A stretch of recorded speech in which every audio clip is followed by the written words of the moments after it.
we'll be starting with the chapter Every Drop Counts. But before that, please like this video and subscribe to our channel for more such videos. So it starts with a story or a description that we say long, long ago. So over here, a picture is being depicted, okay, which says this is a picture of Ghadsi Sar. Okay, this picture over here is a picture of Ghadsi Sar. Sar means a lake. Okay, so King Ghadsi of Jaisalmer got it made 650 years ago with the help of the people. All around the lake, there are ghats with steps leading to the water, decorated verandas, large halls, rooms, and much more. Okay, so it is properly designed. So people came here to celebrate festivals and for programs of music and dance. So children came to study in the school on the ghat.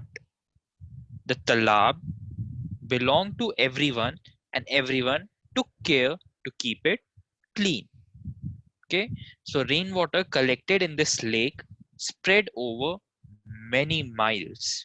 It was made in such a way that when the lake was full, the extra water flowed into another lake at a lower level. Okay, so it won't cause any flooding. When that too filled up, the extra water flowed into the third lake and so on, filling 9 lakes which were interconnected. Okay, so in this manner, there were no floods also. The collected rainwater could be used throughout the year and there was no shortage of water. Okay, so today Ghatsi Sar is no more in use. Many new buildings and colonies have come up in between those 9 lakes. Now, the water does not get collected in these lakes but just flows away and is wasted. Okay, so this is the image how Ghatsi Sar used to be. It was decorated all around with verandas, ghats, and steps. But that was earlier time. Now the situations have been changed. Okay, so now we'll be studying about all this. So do you feel the whatever has happened to Ghatsi Sar is correct or not? Please do comment in the comment section. Now here we have through the eyes of Al Biruni. Okay, so more than 1,000 years ago, a traveler came to India. His name was Al Biruni. Okay, the place that he came from is now called Uzbekistan. Al Biruni carefully observed and noted down the details of all he saw. He wrote specially about those things that he found very different from his own country. Here is a part of what he wrote about the ponds of that time. The people here, so this is what he said: the people here are very skilled at making ponds. My countrymen would be surprised to see them. They pile up huge rocks and join them with iron rods to build chabutras. Okay, chabutras are basically raised platforms all around the lake. Between these, there are rows of long staircases going up and down. The steps for going up and coming down are separate, so there is less crowding. Okay, so this is what Al-Biruni said.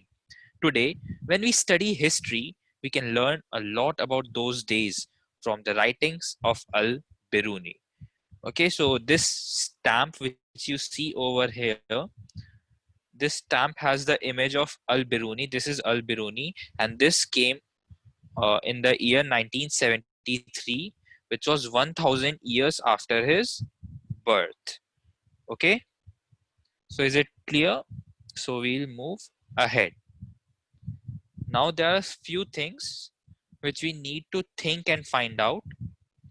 Okay, so over here we have an activity which says look at the area around your school. Are there any fields, farms, pakka roads, drains, etc.? Is the area slopy, rocky, or flat? Okay, so this you need to observe. Think what will happen there when it rains. Where will the rainwater go? Into the drains, pipes, or pits? Okay, is some water also getting soaked in the soil? So you need to do all these observations. Now, drop by drop. Besides Jaisalmer, many places in Rajasthan get very little rainfall. Here, it rains only for 10 to 12 days in the entire year, sometimes not even that much. Okay, the rivers here do not have water in them. The rivers are dry and mostly there is no water in them. And yet, most of the villages in these areas did not have shortage of water. People knew that every drop of water is precious. Okay, so you should also take care of this, that every drop of water is precious and we should always save water. Lakes and johars were made to collect these previous drops of water. Johars are basically structures to collect the water and not let it get waste. So water was everyone's need. One and all came together in this work. Everyone worked together, be it a businessman or a laborer. Some water from the lakes soaked into the ground and reached the wells and bawdis. Okay, bawdis are step wells in that area. So the soil of the area also became wet and fertile. Every house had a system to collect the rainwater. Okay, just like over here you can see in this image. So every house had a system to collect the rainwater, just like you can see in this picture. And the picture which we see over here of the step, a step well is. Now, how do you think the rainwater that falls on the roof will reach the underground tank? Okay, so over here in this picture, you see that this is the roof where the rainwater will fall, and through the roof, there is this pipe, and inside the pipe, the water will go, and then it will flow like this and go to the underground tanks, and this is filled by water. So this is the path in this case. Okay, also you think that what path it can take and draw and try this. Now, have you ever seen a step well? Maybe some of you must have or not. So this is a picture of the step well.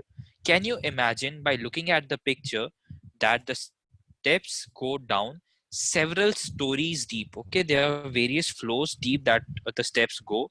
Instead of drawing water up from the well, the people could go down the steps and reach the water. Okay, that's why they are called step wells. Okay, we use the steps and we go down to reach the water. Now, long ago, people used to make long journeys with their caravans of animals and goods. People felt it was a good thing to give water to thirsty travelers. Thus, they built many step wells. Okay, so step wells were built so that if there is a traveler, he can go down and take some water and quench his thirst. Now, have you ever faced a shortage of water in your area? If yes, then think what was the reason for it. Okay, talk to your elders and find that when they were of your age, from where did the water come to your house, or and has there been any change now, and what kind of water arrangements were made for travelers? Okay, like at many places we still have piao. Okay, people serve water to the travelers. Okay, And now what do people do about water when they travel? Now mostly all the people, they take their own water while traveling. So now we'll talk about customs related to water. So even today, people get water from very old lakes, okay, or dharas, step wells, nalas. Many customs and festivals are related to water. At some places, whenever lakes get filled up with rainwater, the people gather around the lake to celebrate. Okay, people celebrate this, that how the lakes are full, they become happy and together they celebrate. Now, see the bride of Uttarakhand in this image, which is of Uttarakhand. She's a bride. After getting married, she has come to a new village. Now she bows to the spring or the pond. Okay, she bows down to the spring or the pond in respect. So in cities, one can see an interesting form of this custom. Okay, the new bride worships the tap in her home. Okay, so do you can you ever imagine your life without water?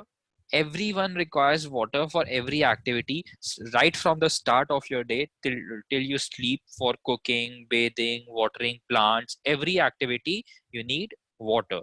So water is very important and we should learn to conserve water. Okay, so now we'll move ahead and see next.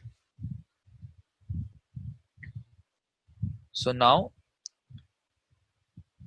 here we have, do you have special pots for water at your place? Like, look, water is being filled in this beautiful copper pot. Okay, over here, if you see in the image, water is being filled in the beautiful copper pot. Now, in the other pictures, many stone carvings are made near the place of drinking water. So, have you seen any beautiful buildings near the place of water? Okay, so here are the two pictures. You can clearly see over here in this picture. In this picture, the pot is being filled, beautiful copper pot, and also there are various carvings like here at the place from where the water can be taken. Okay, so have you seen any such designs anywhere? Wherever you have seen, just discuss with your friends, okay, and get to know from each other. Now there are certain things that you need to find out. So is there a lake, well, or a step well near your house or the school? Okay, so just visit it and find out more about it. Okay, but don't go too close. Stay with your elders because you shouldn't. This can be dangerous also. So there are certain questions to which you need to find the answer. So how old is it and who got it built? What kind of buildings are around it? Is the water clean or is it cleaned regularly? Then who all use that water which is inside it? Okay, is there any festival celebrated at that place, and is there any water today, or is it just dry? Okay, so there's a certain thing which we need to think about. So in 1986 there was no rain in Jodhpur and the surrounding areas. Okay, people remembered the old and forgotten step well that were the Bauli. So they cleaned the step well, and more than 200 trucks of garbage was taken out of it. People of the area collected money. The thirsty town got water from the step well. Okay, so after a few years, it rained well, and again the step well was forgotten.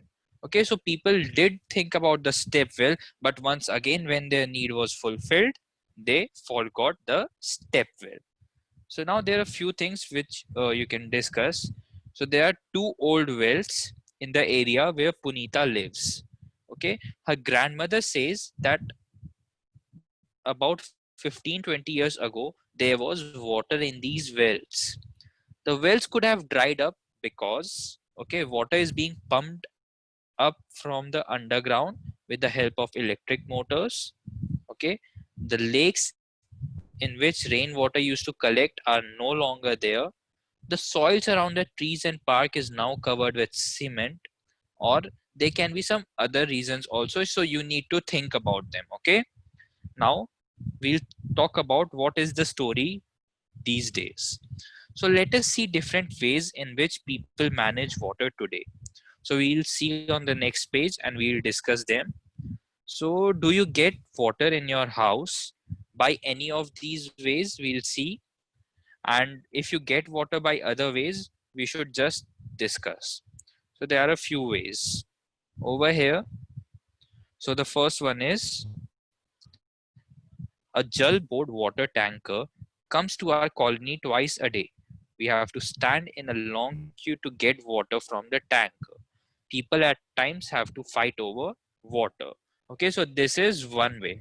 Now the next we have, we fill water from the well, the nearby well dried up a year ago. Now we have to walk far to reach the other well. We are not allowed to take water from some of the wells because of our caste. Okay, so this is another one. Now here we get water at home for half an hour.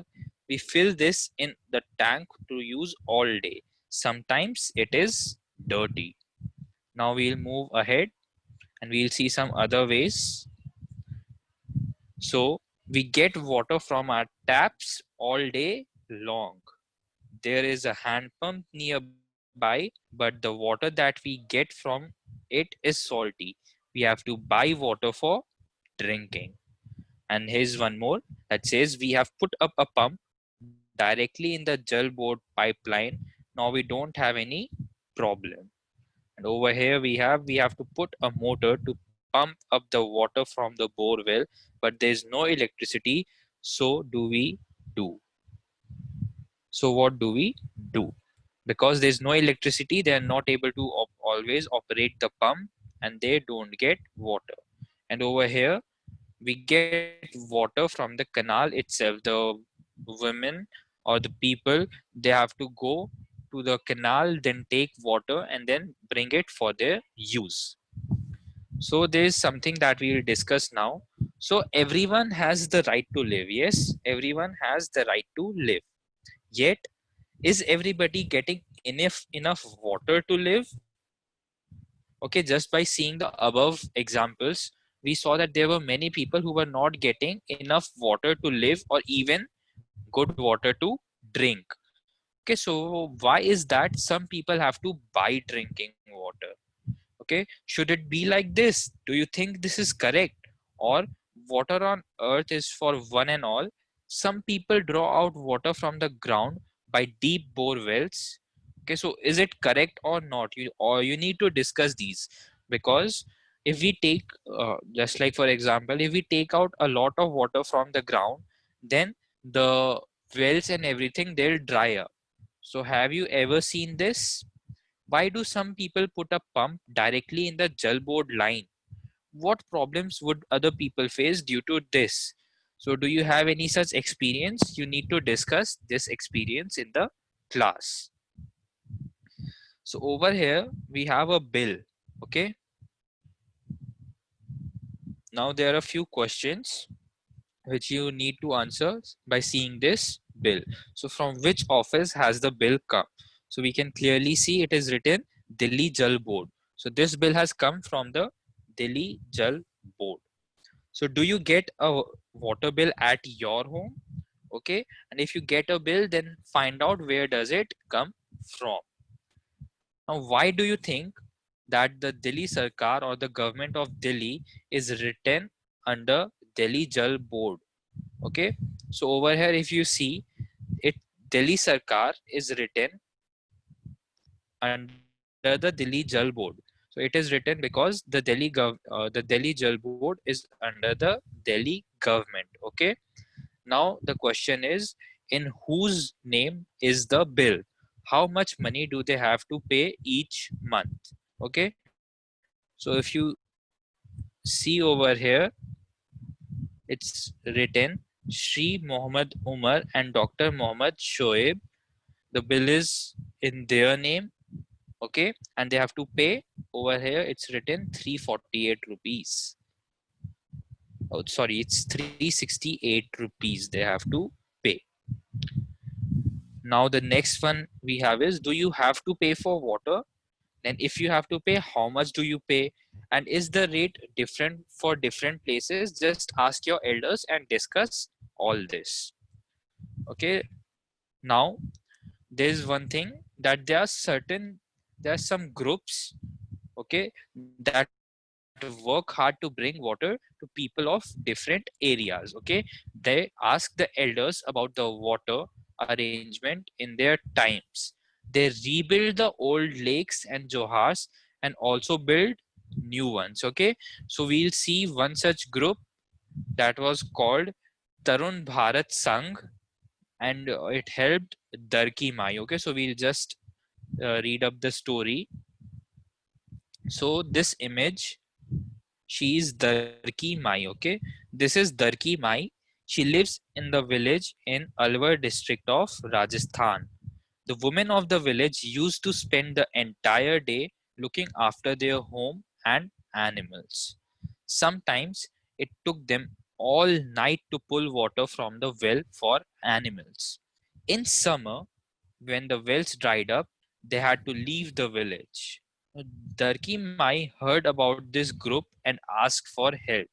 Together, the people from the group that is known as Tarun Bharat Sangh and the village decided to make a lake. Okay, the problem of food and water for animals is now less, and people get more milk, and they have started earning more. So this is the story of Darki Mai, where the Tarun Bharat Sangh helped her village to gain water. So just go through the newspapers, see if you find stories like this, and then discuss and see how did how were they able to recreate and save water. Okay, so with this we finish this chapter. Please like this video and subscribe to our channel. Thank you.